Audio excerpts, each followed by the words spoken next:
الحمدللہ. آپ کون ہیں؟ ظہیر احمد بات کر رہا ہوں کراچی سے. ظہیر احمد؟ جی ظہیر احمد. اچھا حکم فرمائیں. وہ میں نے آپ کو کال کی تھی، میرے خیال میں شاید یہ آپ کا دوسرا نمبر ہے.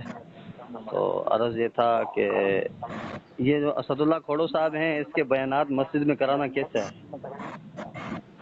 بھائی میرے ہاں ناجائز. اچھا ناجائز ہیں، ویسے مطلقاً ناجائز ہیں مطلب؟ جی مطلب یہ ہے کہ مسجد کے علاوہ بھی نہیں کر سکتے اس کے، آپ اس کے بیانات نہیں کرا یہ سکتے؟ اس کا جو بھی واز ہوتا ہے نا، جی وہ اللہ سے خالی نہیں ہوتا. صحیح. اگر اس کا مکمل واز قرآن حدیث ہو اور کوئی بھی اس میں لغو اور لغویات میں صرف ایک لفظ بھی نہ ہو، اور یہ جو اپنے انداز میں اسٹائلیں کرتا ہے تو ایسی بھی وہ نہ ہو تو پھر جائز ہوتا ہے. لیکن اس سے ایسی کوئی بھی بظاہر مشکل ہے. اچھا. جی اور کیا اس کے پروگرام کو دینی نام دے سکتے ہیں اور اس پہ چندہ اکٹھا کرنا؟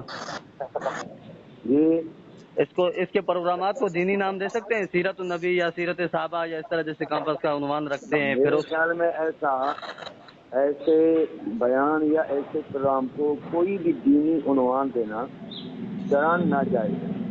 اچھا. اور اس پہ پیسے اکٹھے کرنا وہ بھی ناجائز ہے؟ مسجد میں ہو یا مسجد سے باہر ہو، اچھا. جہاں بھی ہو اس کو عنوان دینی پروگرام کا دینا صحیح. اور دینی مجلس کا نام لے کے پھر وہاں ایسے بیان کرنا یہ شرعاً جائز نہیں ہے. صحیح. اور اس پہ پیسے اکٹھے کرتے ہیں حضرت اس کے لیے؟ اگر وہ جب رحمی غیر شرعی ہے تو پیسے کیسے شرعی ہو جائیں گے؟ اچھا. ہاں اصل میں نے کہا آپ سے تفصیلات پوچھوں کیونکہ آپ کو پتہ ہے. بھائی مجھے جو تحقیق ہے وہ یہی ہے، مزید آپ اور علماء سے پوچھ سکتے ہیں. صحیح.